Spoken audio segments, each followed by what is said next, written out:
Good evening, and welcome to the 92nd Street Y. I'm Seth Pinsky, the CEO of this amazing institution. Thank you for joining us in person, and thank you to the hundreds of people who are joining us as well online for tonight's special event, the second installment of our new series, The Dialogue Project. Tonight, we'll focus on the topic of foreign policy, specifically the role that our country should play beyond our borders. As we saw in the last election, when two very different views of American power and responsibilities overseas were put forward by the two main candidates, the stakes with respect to this topic have rarely felt higher. With the post-World War II American foreign policy consensus rapidly disintegrating, America today stands at a crossroads. Where we as a country ultimately settle on this topic will have far-reaching implications both here and abroad. Before we get started with tonight's event, we hope that you'll participate in the conversation by answering a poll question relating to our topic that can be accessed via your phones. You can find the question using the QR code or URL that you see behind me, or if you're online, on your screen. After you've heard tonight's conversation, we'll ask you to vote again to see if you and your fellow audience members were swayed by what you heard. Also, if you have questions for our panelists during tonight's event, please submit them via the same QR code and web address. As always, we'll get to as many of the questions as possible during the discussion. Now, a little bit about the Dialogue Project, an important addition to our Recanati Kaplan talk series. The genesis of the Dialogue Project is a feeling that I think a lot of Americans share, namely that our country is deeply divided, its discourse is coarse, and our politics are filled with real animus that is highly corrosive. Though the reasons for this are many, surely a significant contributing factor is the fact that increasingly Americans find themselves existing on what we at the 92nd Street Y call information islands. That is, through the people with whom we socialize, the news sources to which we turn, and the websites that we frequent, more and more we hear only one side when it comes to important issues of the day. For a country, the system of government of which relies on compromise and mutual consent, this new reality is a dangerous one. While, of course, we at the 92nd Street Y are in no position to change this reality on our own, as a home to civic discourse for over 150 years, we do have the capacity to provide a model for how this reality can be changed. The Dialogue Project offers just such a model, bringing to our stage experts with very different points of view to engage with one another on topics that are cleaving our country, doing so, we hope, civilly. In the process, our goal is to inform, challenge, and even disconcert the members of our audience, forcing them to confront new perspectives and perhaps even to reevaluate long-held beliefs. The first topic covered by the Dialogue Project was income inequality. The conversation was thought-provoking and enlightening, and to our surprise, actually swayed a substantial percentage of audience members. As you listen to tonight's conversation, we hope that you will keep a similarly open mind. We also hope that you'll join us for future installments of the Dialogue Project. On February 23rd, we'll be tackling the topic of immigration with John Dickerson of CBS News serving as moderator. On March 16th, we'll be tackling the topic of healthcare with veteran journalist Jeff Greenfield serving as moderator. In coming months, we intend to take on topics from abortion to speech on campus to gun rights and much more. Needless to say, we are under no illusion that we will succeed through these conversations in bridging our nation's many divides. However, what we do hope to achieve through these conversations is a reminder that it is, in fact, possible to engage with one another on tough topics, to hear perspectives with which we disagree, and to do so in a polite and thoughtful way. Yes, that's worth applauding. And these are, let's remember, practices that not so long ago were second nature across the country, and that hopefully in the not too distant future will once again be second nature. In the meantime, for tonight's conversation, we are so lucky to have Nick Schifrin of the PBS NewsHour here with us to moderate. On NewsHour, Nick serves as foreign affairs and defense correspondent. He also leads NewsHour's daily foreign coverage, a role that has taken him around the world, including multiple visits to Ukraine since the Russian invasion. Prior to his role on NewsHour, Nick was Al Jazeera America's Middle East correspondent and ABC News correspondent in Afghanistan and Pakistan. Nick is also a member of the Council on Foreign Relations. And now, please join me in welcoming Nick.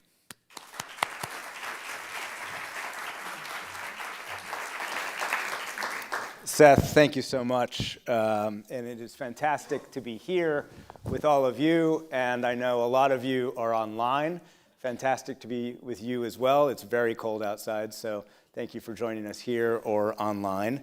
And I am thrilled to be here with panelists who I'll introduce in a second to discuss and hopefully debate what is a vital topic here for all of us in the city where I live in Washington, D.C., and frankly, all around the world that's being debated right now, perhaps in every capital, and that is U.S. power around the world. It is a topic that I would argue is always important, always vital, but especially so during the transition between presidents. And it is a topic that will undoubtedly be seen in dramatic ways over the next 4 years, or perhaps the next 4 hours or 4 minutes, depending as we check our Truth Social. So why don't we bring out our panelists. It's a pleasure. Let me first introduce Barry Posen, who's going to be at the end here. The Ford International Professor of Political Science at MIT, prolific writer.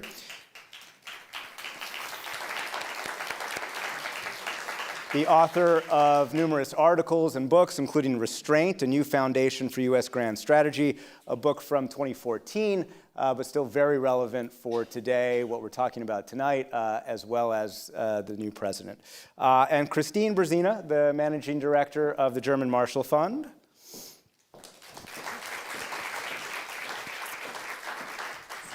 Kristine leads programming on U.S. and defense issues, analyzes NATO and European policy, brings European officials to the U.S. heartland, and hosts a podcast about Ukraine on Latvian national radio. So for all of you Latvian speakers, please tune in to Kristine. And so what we're going to do tonight is we're going to try and debate that big idea, that meta idea, and we've got the question that you are able to answer online that we want you all to answer initially before these two wonderful debaters start speaking. We're going to have a bit of a rebuttal to that, and then we're going to take a tour around the world. We're going to talk about Ukraine, we're going to talk about NATO, we'll talk about the Middle East, and we'll talk about China, four of the most obvious important spots in terms of U.S. power around the world, but also foreign policy over the next 4 years. And so let me get to this big meta question, and I'll turn to both of you. And Kristine, you get to start. Looking forward, should American foreign policy lean more toward isolationism or more toward active engagement?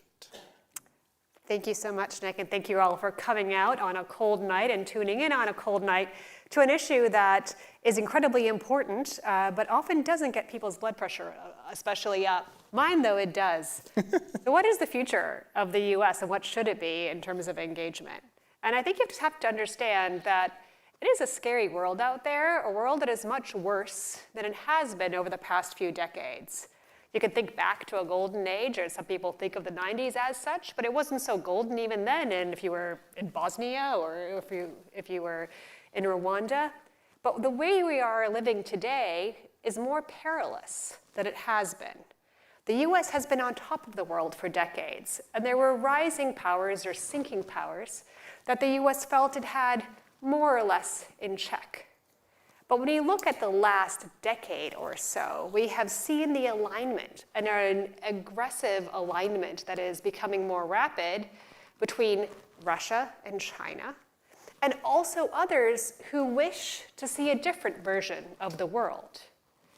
It's a snowball effect. We have these two actors together, but Russia is buying Iranian drones. It is using Iranian missiles, testing them in Ukraine.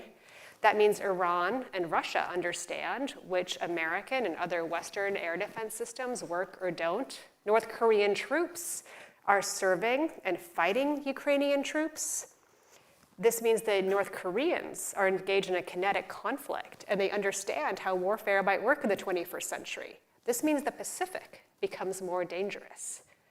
It isn't only these four bad actors of foreign policy that are getting together. Putin hosted a BRICS summit in Kazan, this is in the middle of the country, in October. 36 world countries showed up. And even the Secretary General of the United Nations attended. These aren't isolated forces. This is a very large problem that is growing. And how is the US going to hold on to its prestige, its power, its economic opportunities? It needs friends. It needs to engage, because everyone else is being sucked into the pull of these others. Now, we're here a bit to talk about allies as well. And what is an ally? People throw that term around. An ally is more than a friend. An ally, this is a treaty relationship, and the best way to understand it is it's family. It's people who are willing to live and die with each other. And allies in NATO have. The only time Article 5 has been invoked was when 9/11 happened. And allies sent their men to serve along the Americans in Afghanistan. And there are countries like Estonia that lost per capita as many people in Afghanistan as the US did. Estonia didn't really have its own security reasons to be there, but the US asked, and so it went. Estonia has 1 million people, so it cares about its people. It doesn't really have many people to lose. And yet it made that sacrifice. And when you look at where allies are today, it's not a series of weaklings, as many perceived in 2019 when Macron, the French president, talked about NATO as brain dead.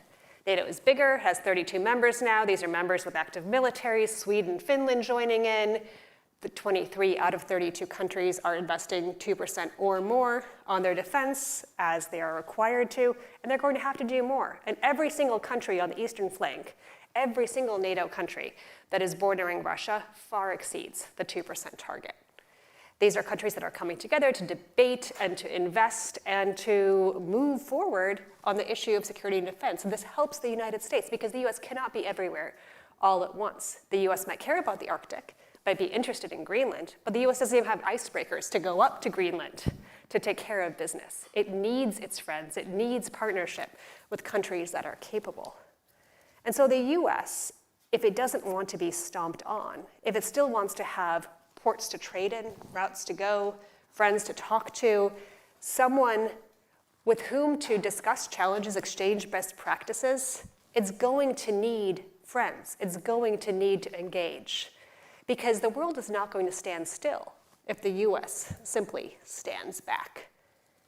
Barry Posen, the question is, again, looking forward, should American foreign policy lean more toward isolationism or more toward active engagement? Is that my only choice? That is. Well, let's just say much less active engagement, but not isolationism. The United States has had the same grand strategy since the Cold War ended. I call it liberal hegemony. Other people give it a different name. When you hear the terms US-led, rules-based liberal world order, you're hearing a discussion of a hegemonic strategy founded on two things: the American belief that its way is the best way and the only way, and that American power is so great that we can coerce others into living by our rules, in which the United States sits at the top of this liberal world order. Now, I began working on this question probably 20 some odd years ago, because I began to perceive that liberal hegemony wasn't working, right? I didn't always believe what I believe now, but I looked out at a world where the United States was almost constantly at war, where the costs of the wars went up. When it was in America's interest, it violated its own principles and violated them, dare I say, bigly, right? And in which the American defense budget has remained pretty high and has gotten a lot higher and is now closing in on $1 trillion a year. And we are told that this is not adequate to secure the United States of America, right? So, and we borrow the money for the wars and we borrow the money for the defense budget because actually our establishment is unwilling to go to the people and ask them to pay the taxes to support this thing because they knew if they did, they probably wouldn't, right? Now, my view is that those who want the United States to be really active in the world, it is they who have the high hill to climb. We must look at the facts of the case. The United States of America is one of the most secure countries that has ever existed, right? As another statesman once said, to the north and south, friends, to the east and west, fish, right? We don't have any enemies lurking on our borders, although we often make ourselves the enemy lurking on the borders of other great powers, right? We have a huge share of world GDP, not as big as it once was, not big enough for hegemony, but very big, right? We have a really richly endowed continent resource-wise. We don't need to go abroad much to feed our factories and to feed our people. We have really a fantastic military, the best military technology in the world. It costs too much, right? And we live in the nuclear age, right? And it's very hard to conquer a nuclear power, right? Our trade is probably one of the lowest shares of gross domestic product of any advanced economy in the world today, and it's split up among a bunch of trading partners, right? So it would take many, many trading partners to fall under the sway of some other, dastardly enemy for the American way of life to be significantly changed. And we must remember that one of our biggest trading partners is China, which is the country we're getting ready to have a Cold War with, right? So, you net it all out. America's a really secure country, right? So the burden of proof is not on me to say we should do less. It's on others who say we need to do more, right? That's the basic story. So what is it that I think the United States should do? There's not very many problems out there that really affect us, but there are one or two, right? The United States needs to be vigilant about a balance of power in Eurasia. Now, it is my view, based on the arithmetic, that there is no candidate for hegemony in Eurasia on the left side of the continent. On the right side of the continent, in the Pacific, there is a candidate for hegemony, and it's worth it for the United States of America to engage in a balance of power policy to ensure against a Chinese bid for first regional and then global hegemony. We have to do this with great care. So far, I'm not convinced we're doing it with great care, but we do need to do it. Second, we need to ensure, because we do live in the nuclear age, that anyone who has nuclear weapons practices what I call good nuclear hygiene, which means they take really good care of their nuclear weapons, and they make sure that nobody can steal them. And the final thing is, based on our own experience, we have to be alert to the possibility that new nihilistic terrorist organizations can arise, and that these people can be very talented, and we need to be willing to cooperate with other like-minded states, allies, if you will, to be able to deal with that kind of problem should it arise again. So 2 minutes for Kristine Berzina. Respond to that overall argument that in pursuit of hegemony, we are constantly at war, violating our principles in an unaffordable way, despite natural endowments, natural safety, and nuclear weapons.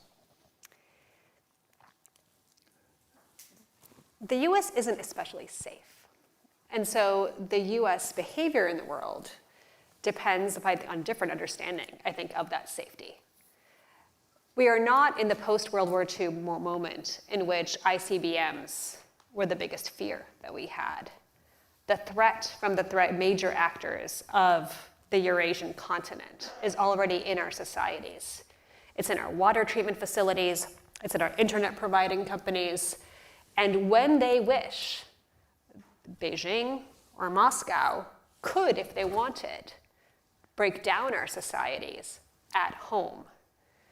They are enacting hybrid warfare techniques already, and usually they're doing this first in Europe, refining the tactics, but are capable of doing it here as well.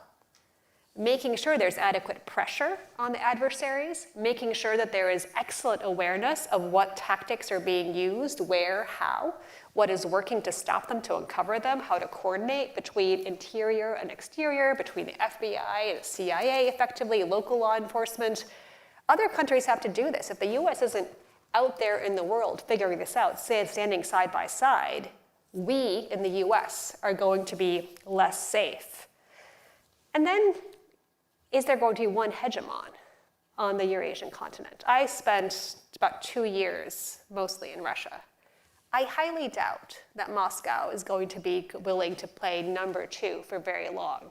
And there are areas in which Russia is number 1, and their missile technology, their air space power, it's going to be number 1 vis-a-vis China for a long time. The US can't have it quite so simply. And the US is going to have to play a game in numerous theaters because it will not break down very simply into China ascends and Russia descends. And Russia may be even more dangerous if it feels itself slighted. Barry Posen, 2 minutes. The US is not safe to the point where societies in Europe and the US could break down, so therefore we need allies and engagement.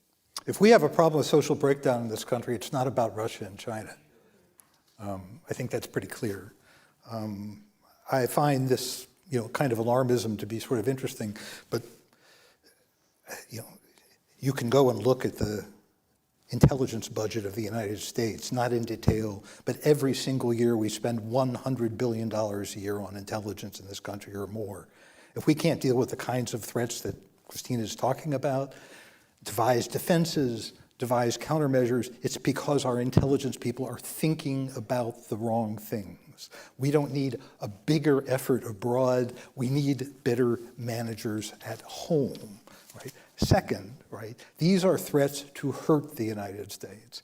The United States is very adept at hurting other people. Mutual hurting, as it was in the nuclear age, creates the potential for mutual deterrence.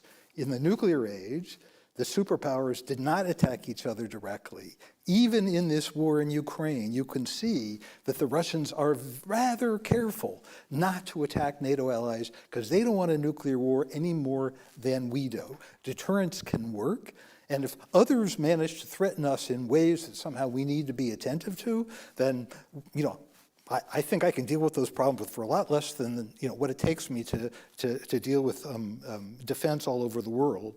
The possibility exists. If the Americans do less, others may be less safe.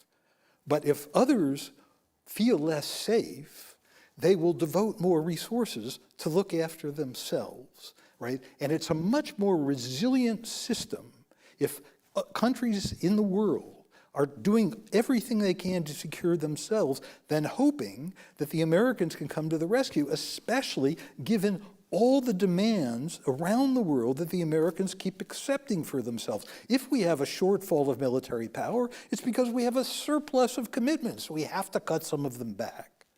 The reason that this format works so well is that now that we have these big disagreements or these big ideas on both sides of this argument, we're going to zoom in for about 20 minutes or so. And like I said, we're going to do Ukraine, NATO, Middle East, China, try and get to some other topics, but probably not enough time. And then reminder, we're going to have Q&A in about 20 minutes or so, 25 minutes. And so please start thinking about your questions, and I'll try and get to as many of those as I can. And then we're going to ask the big question, the big meta question that we asked at the beginning, at the end again, to see where everybody is. So let's dive into Ukraine.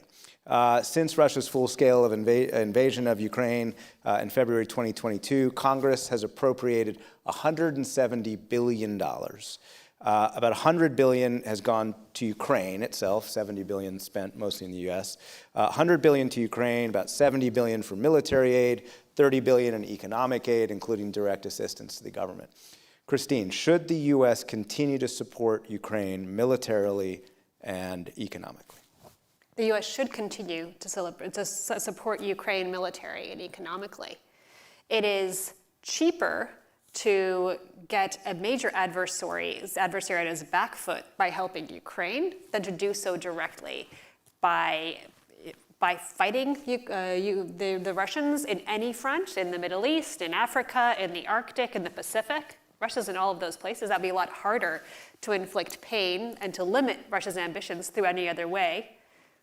There's a question also of value. The Ukrainians believe tremendously in the United States and in freedom and have supported the US. This is very valuable militarily. Also, Ukrainians are learning things that the Americans aren't. Americans have not learned what it is like to fight a 21st century advanced war, a war of drones, a war of airplanes and missiles, a war in the seas, a war with trenches. The only military in the West that has done that is Ukraine. And the US will benefit from that knowledge, from the nuance of how do you stitch together the high and the low to make this work. But the US should not support Ukraine alone.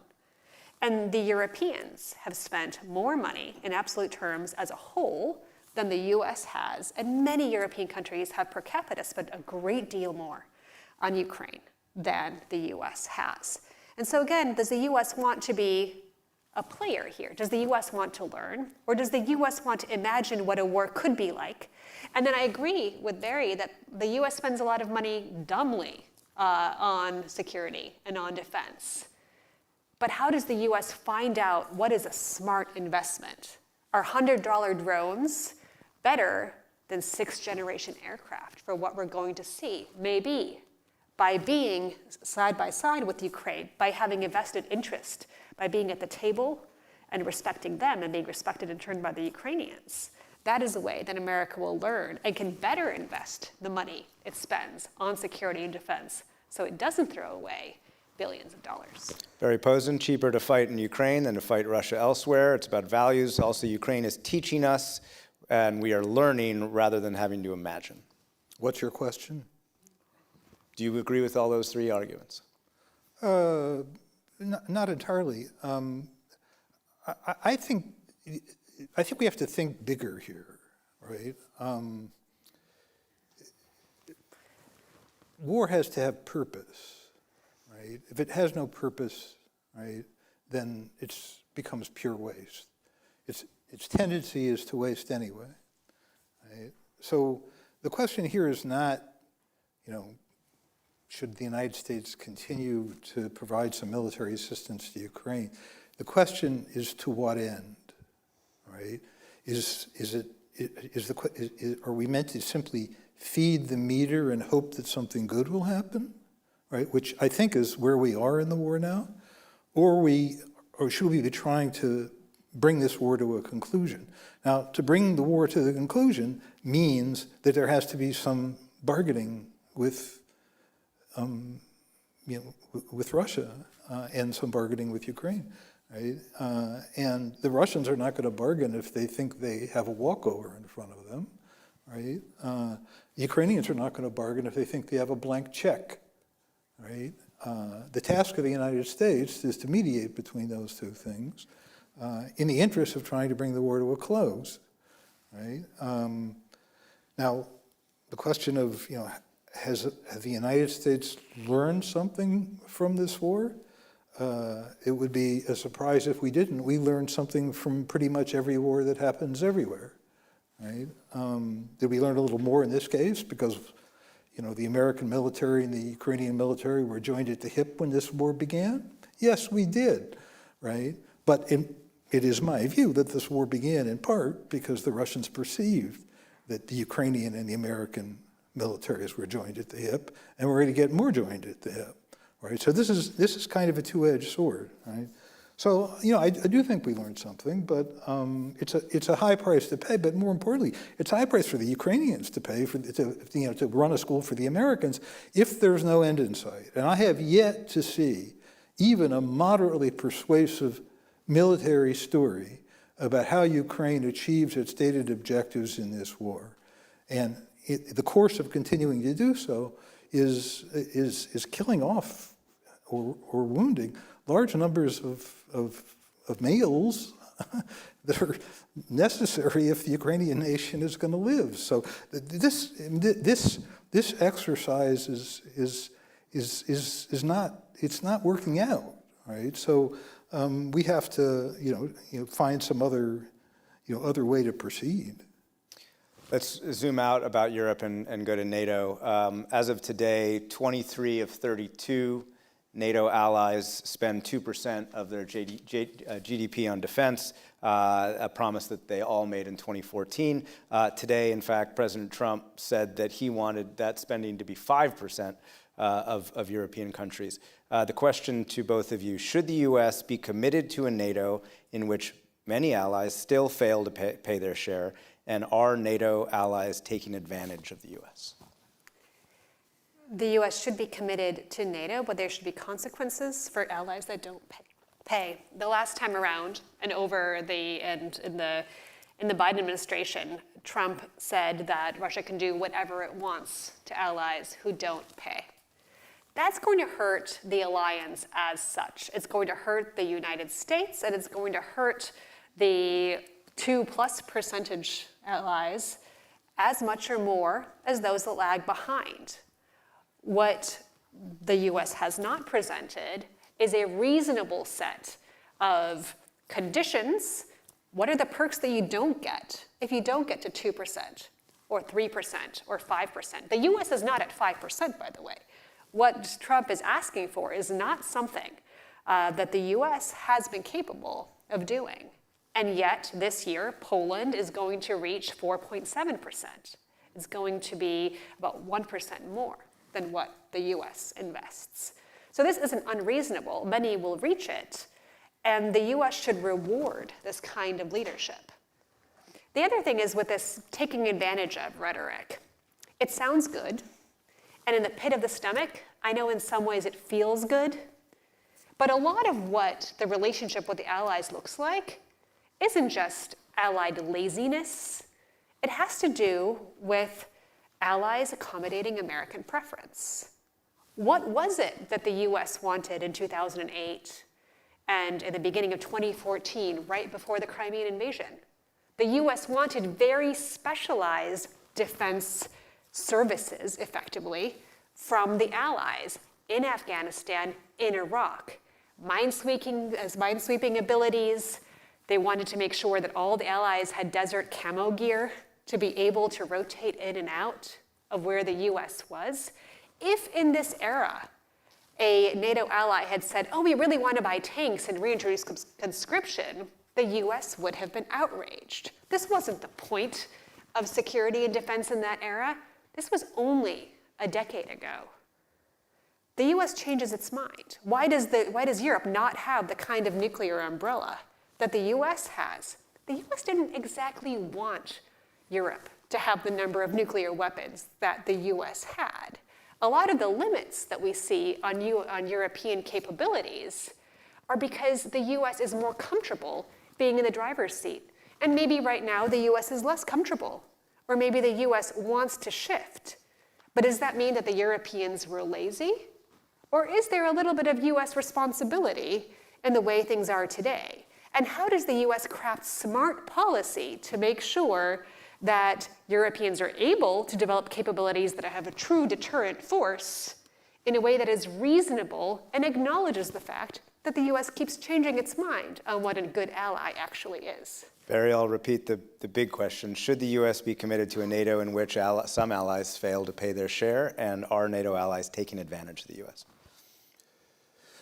The United States has many claims on its military power and many claims on its economic capacity. The share of the debt to GDP ratio has become huge in this country.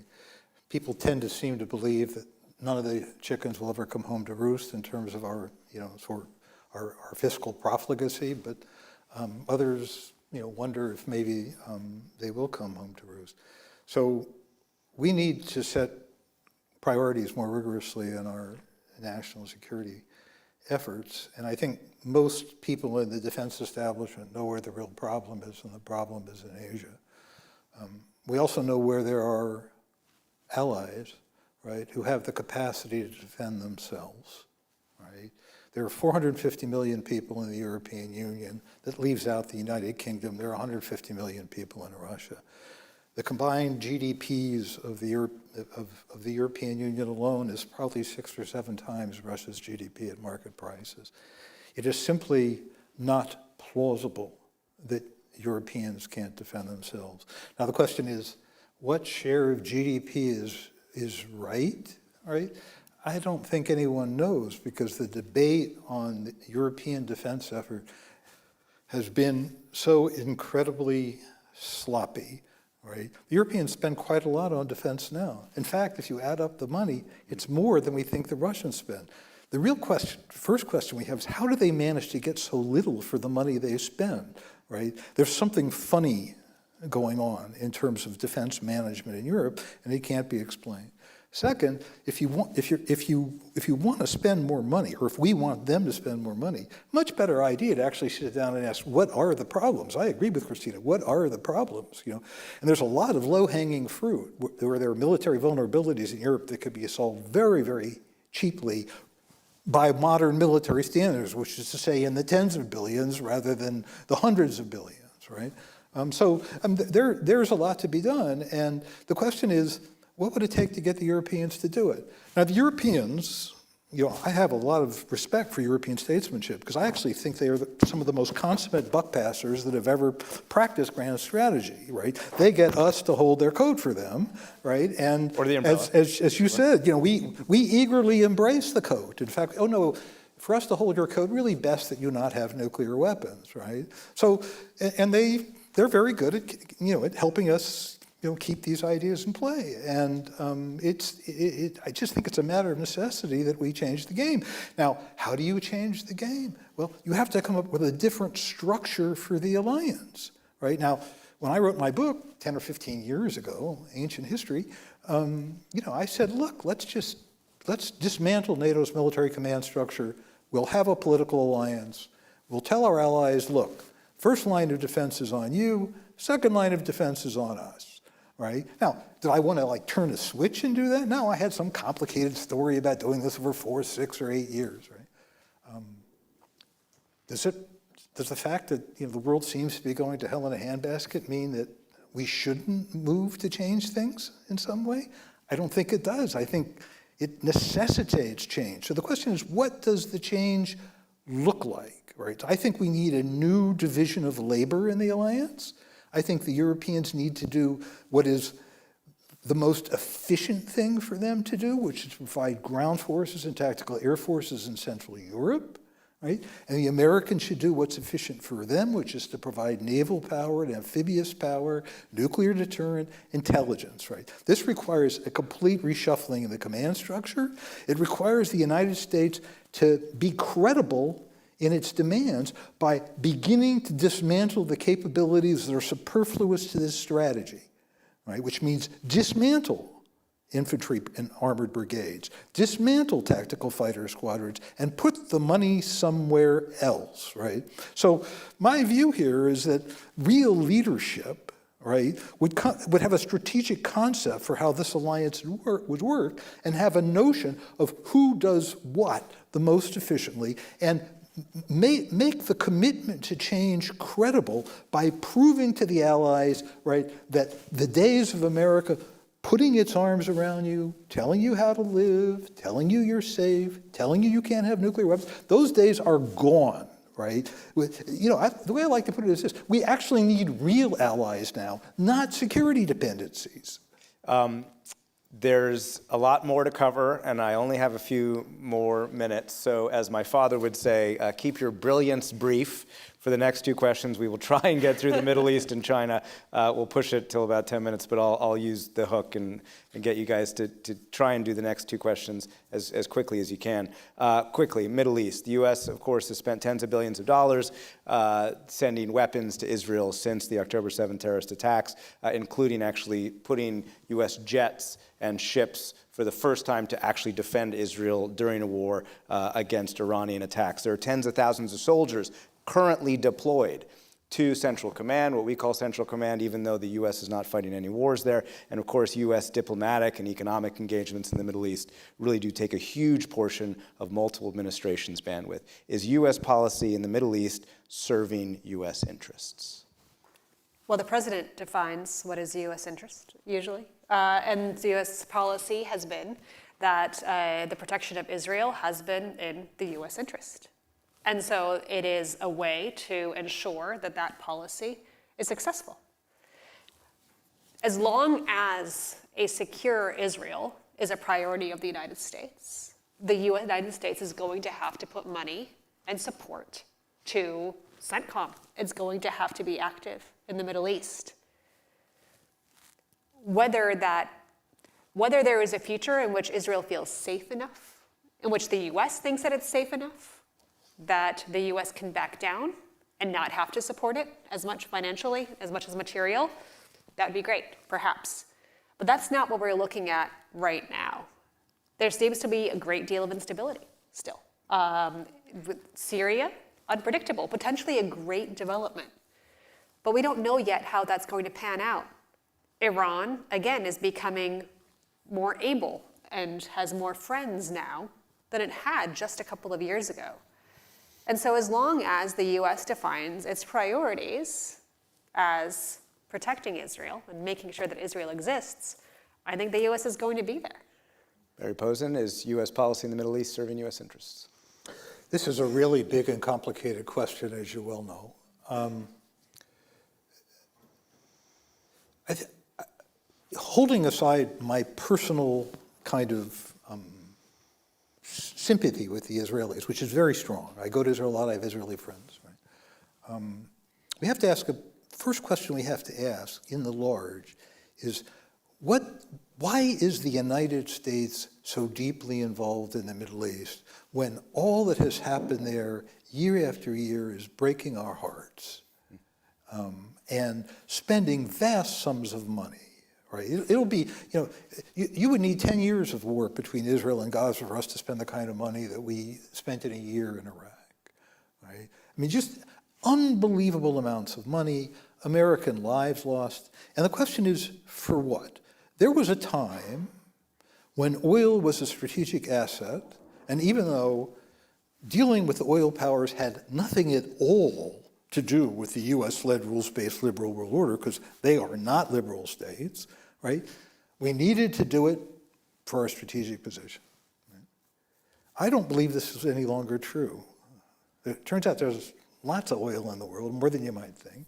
But the main thing is that oil is heroin, and we basically have to break ourselves of our addiction to this heroin, right? So the question arises is, why should we be devoting huge amounts of American military power and effort to subsidize the drug dealer, right? This is the question, right?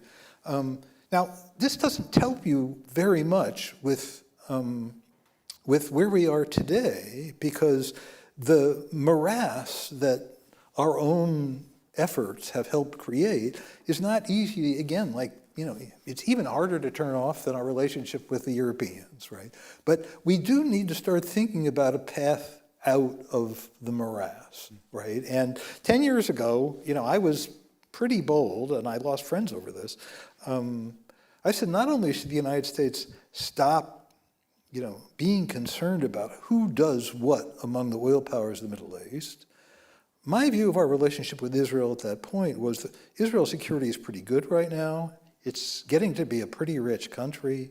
We should change the nature of our assistance to Israel from gifts in kind, right, to a situation where the Israelis pay for the weapons they need, right? Now, under the circumstances, it's really hard to move to that model, right? But I think we want to move to a model where the Israelis are more responsible for the decisions that they make, both the bad ones and the good ones. And I think we want to break ourselves of this oil addiction, and I can't see why we would use the defense budget to subsidize the price. Each of these topics, of course, could take hours and hours, and I know we only have 3 minutes, and I know I hate to do this to you guys, but just in a very brief amount of time, I just want to cover China, because it would be silly for us not to cover China. So very briefly, the U.S. has built up alliances, military capacities, military capabilities in what we now call the Indo-Pacific, all the way from the Pacific to India, in order to deter China from war and also be ready if there were a conflict. There's a bipartisan consensus on the Hill to confront China, everything from hacking to TikTok. Quickly, I'm sorry to do this, Kristine, but is the U.S. strategy of deterring China likely to prevent war? Is this strategy the right one? Deterrence, I think, is incredibly important. China is trying to find every possible opening, both legitimate and hidden, economic, cyber, relationships with countries that have natural resources. Basically, any weak and vulnerable point that the U.S. might have, China tries to expose. China is in our society. It is along the Panama Canal. It is in the Pacific. It is in the Arctic with Russia. And the U.S. should be afraid. And the only thing that China is going to understand is presence. And in that, we have made many mistakes, I think, over the last couple of decades of thinking our words and thinking about our money being enough. And the U.S. hasn't been quite present enough. So it's not simply about defense spending and making sure that our newest generation, sixth generation fighters are as good as China's. That will matter. It's about space, but not only. But it's really about making sure that the world and China sees that the U.S. is present. The U.S. has been most successful as an attractive cowboy. Yes, a little bit scary, but really attractive. A John Wayne, someone you want to be in the room with, someone you want to watch. You don't want to mess with them. You don't want to piss them off. But you want to be there alongside. And the U.S. has lost that swagger. The U.S. has not shown up. It has not invested, frankly, enough in the State Department and diplomats and in presence to show China that the U.S. is not gone and not about to decline. Barry Posen, if the goal is to deter a war with China, is the strategy the right one? I'd like to say balancing good, spiraling bad. So it's good for the United States to do what Christina has suggested, which is show its face in Asia, have a strong diplomatic presence, prove that it can still operate militarily in the area, nag our partners out there to do more militarily to look after themselves. But you also have to be conscious that China, too, is a great power, right? And great powers have interests. And if we press too hard, they begin to perceive that we are coming after them. This is the other way you can get into war in history, right? Not just deterrence failures, but spirals of hostility, which in certain moments, especially if military power is very close in contact, is very offensively oriented, you can end up in a place that you really don't want to be, right? So, I think we're in agreement that China is, the pacing problem. The United States should be wary, cautious, responsive, but we also want to be careful not to have the Chinese not believe that we are in their face and that we are changing the game. And, when the outgoing president said the kinds of things he used to say about Taiwan, this is the path to convincing the Chinese that we are changing the game. We are moving the goalposts from our side in their direction.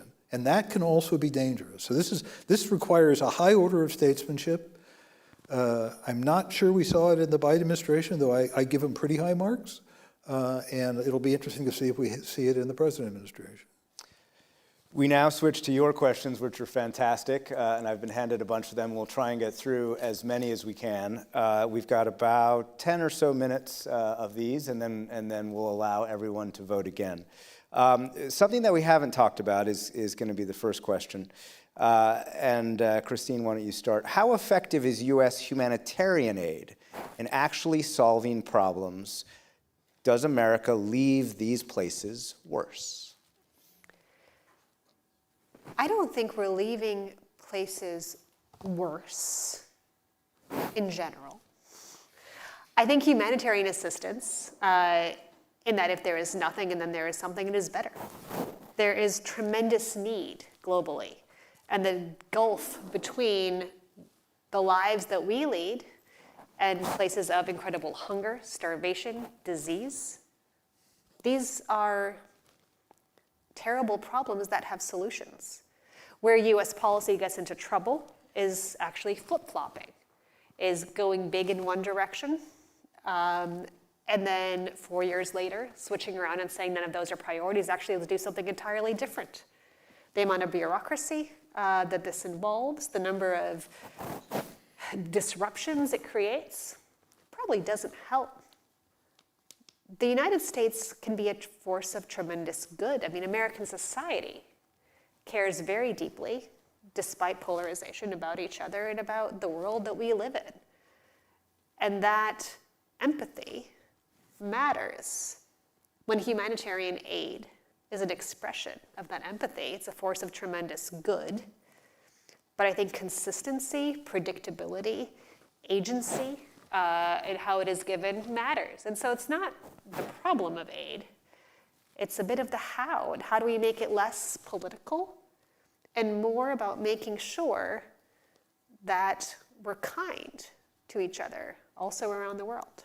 Barry, how effective is U.S. humanitarian aid in actually solving problems? Does America leave these places worse? And also, to Kristine's point, does there need to be consistency? Well, look, I mean, humanitarian aid or humanitarian assistance is a big tent. So I think we need to distinguish between military efforts to enforce peace, where I think we've not been particularly successful, or when we've been successful, we've had to use vast resources, right, and still not really solve problems, but stop violence, as I think we were sort of able to do in Bosnia and Kosovo. Second, there's humanitarian assistance to the victims in war, right, and then there's humanitarian assistance in disasters, some of which can go through the American military and some of which can go through aid groups. I think the aid in disasters is uncontroversial, and I think it does win quite a lot of goodwill for not very much money. And just to be kind of mercenary about it, our military is about the best logisticians in the world, and they're very good when there is a disaster and the physical infrastructures go on, but they also learn stuff from it, right? They learn when we're out there and something good, right? Aid in war is humanitarian assistance in war, where there are combatants going on and you're trying to go by them to help people. This is a really fraught enterprise, right? And it's fraught for two reasons. One, you're going to have a hard time doing it, and somebody in the United States is going to say, we have to get into the war to ensure humanitarian assistance. This is not a wise outcome. But there's another bad thing that happens, which is the bad actors privatize the aid, right? And it becomes and this is not me talking. You'll find people in the humanitarian assistance world will talk about this. And then it becomes fuel for the fire, because this is how they sustain themselves. So all three of these things, you have to be really careful. And whenever there's actual war going on, right, doing good in somebody else's war is incredibly difficult and costly. It's like pushing on a balloon that's somehow filled with nitroglycerin. It's just not something you want to do. Next question, and to the person who wrote this, I'm just going to tweak it just a little bit. Doesn't the global dispersion of critical economic supply chains alone make U.S. disengagement around the world impossible? I think it makes it incredibly hard. Yes, the U.S. is a tremendously rich country, rich in natural resources, rich so the Middle East and its oil isn't quite as necessary. Certainly it's not the 70s anymore. But there are other things that the U.S. needs. It needs critical minerals. This is what the Greenland conversation is all about right now in the news. There are critical minerals in Africa. There are critical minerals in Greenland. We do not yet know what we're going to need next. People talk about the unpredictability of things, and right now in 2025, we know a quarter of the century.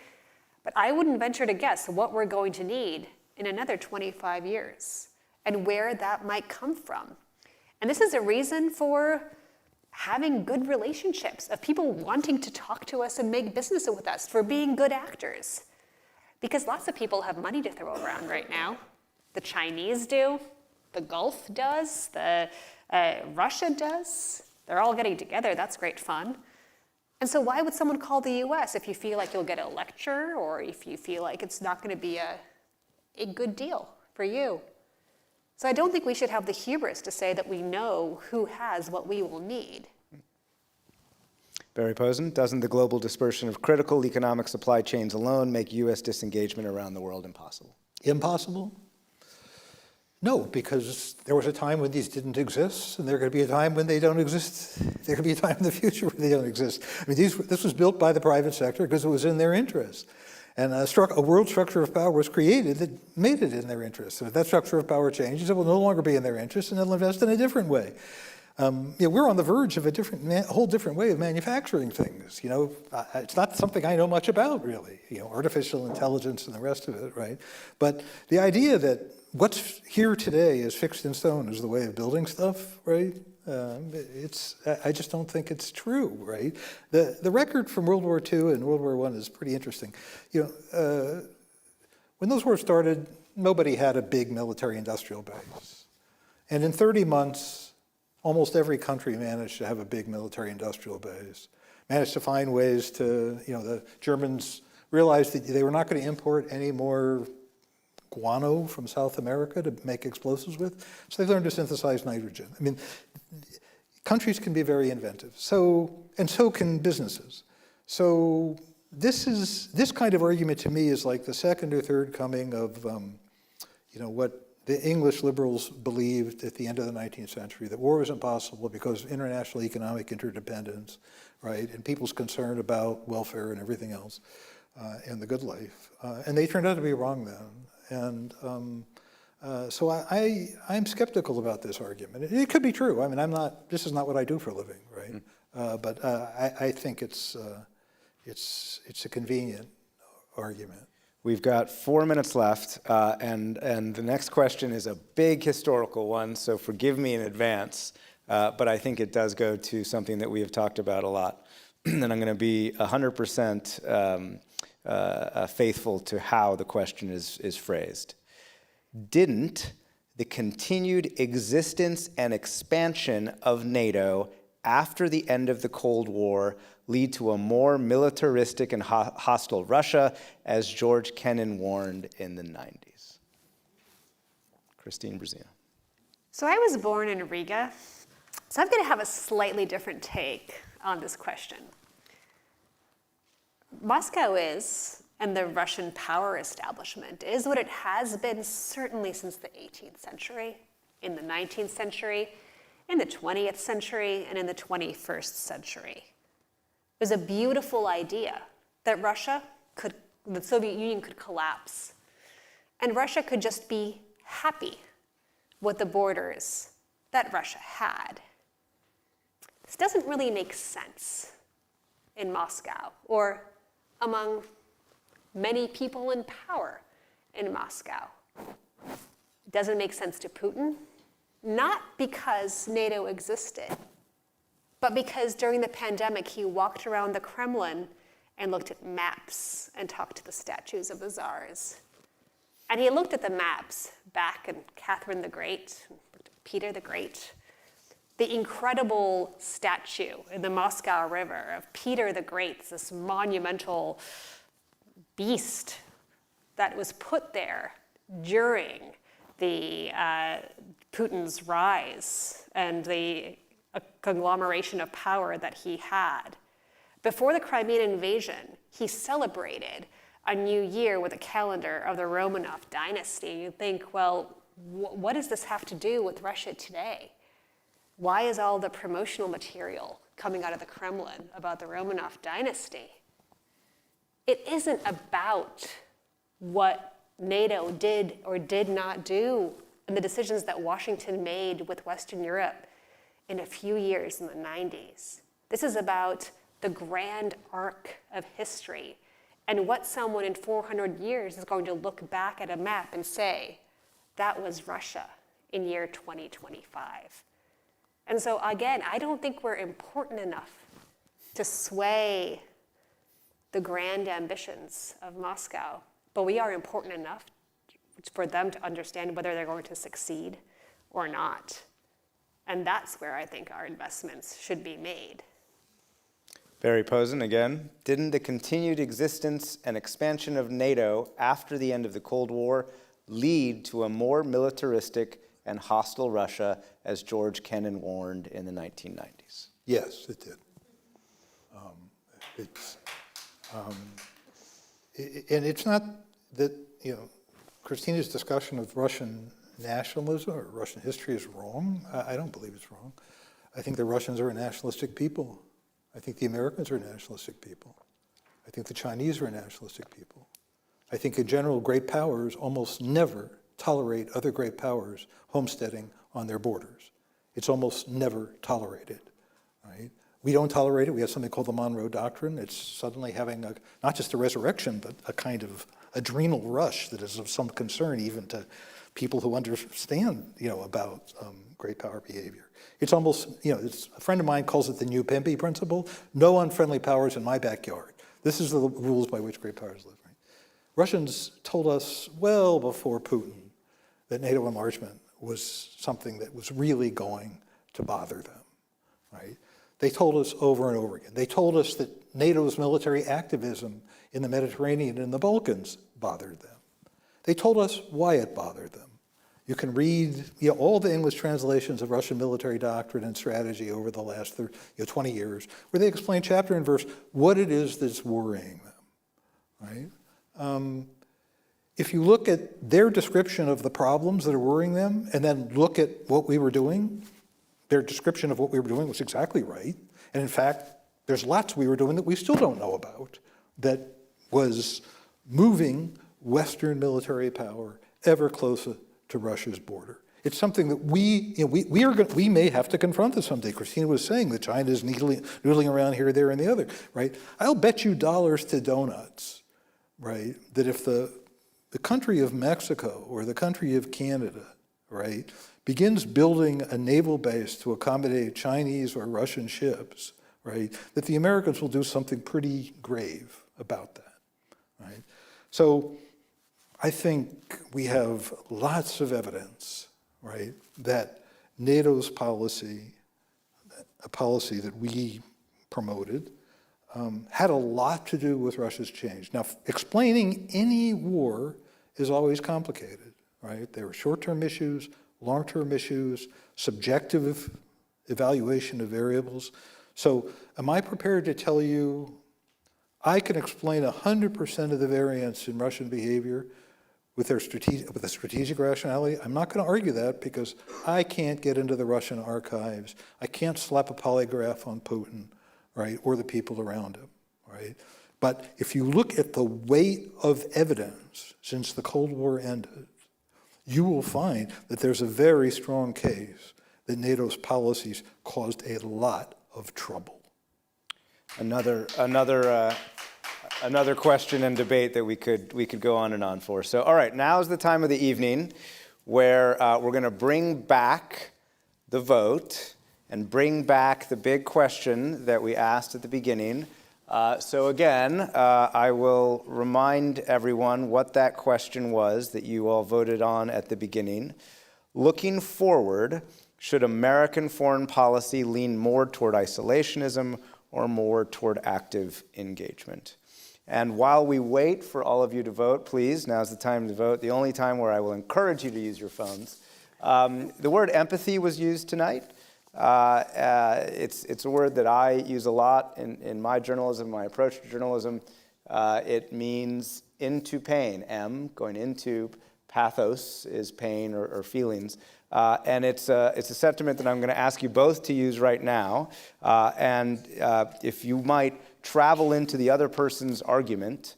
Kristine, why don't you start? Was there something that surprised you that Barry said, or anything else that you learned or were particularly noticed in what Barry might have argued to you? Something that resonated more than surprised was the notion that the U.S. is not using its wealth and its investments well. The U.S. is spending $1 trillion, and it should be able to do tremendous things with that. So I absolutely believe in leaning in and engaging with the world. The world deserves a beautiful United States, and the U.S. deserves a wonderful relationship with all the people who want the U.S. in the world.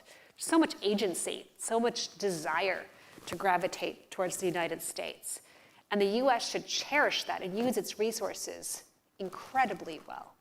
And so wisdom in the use of what the U.S. has, I absolutely am on board with. And I think that's where, I mean, we are debating, but so much the nuance is here on how, and all of that, devil is in the details.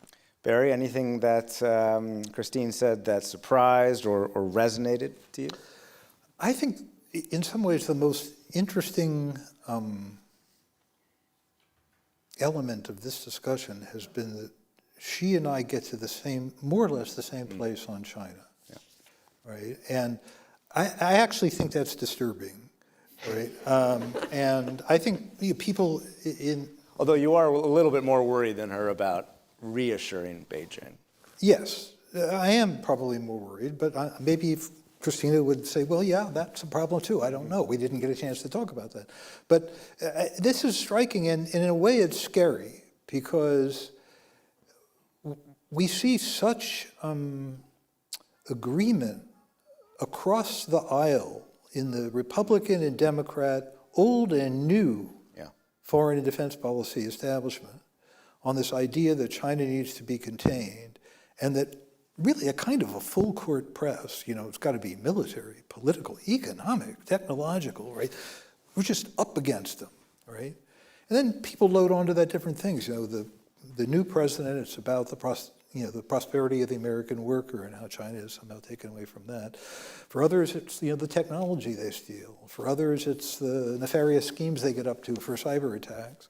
For others, it's they finally decided to build a nuclear force consistent with their material position, rather than have the small collection of stuff that they lived with for years, right? Vulnerable to a first strike by the United States, right? So we've kind of launched a full court press, and we have this high degree of consensus.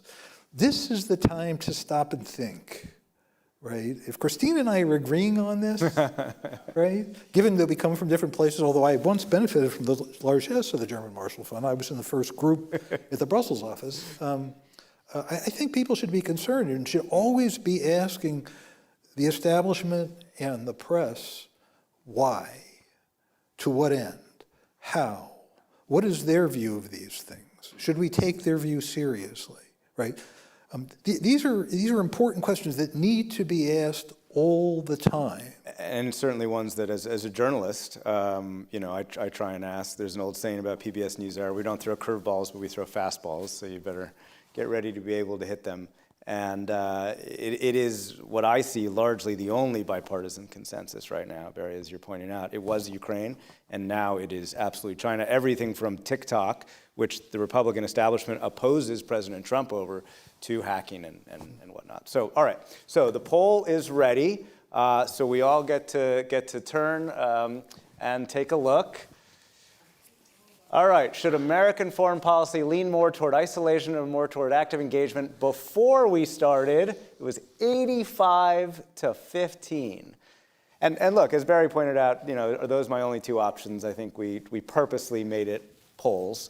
But after 70% for active engagement and 29% for isolationism. Again, not a perfect word, but interesting to see people's movement. So anyway, thank you very much. A valiant defense. Barry Posen, Kristine Berzina, thank you so much. And thanks to all of you and all online. Thank you very much.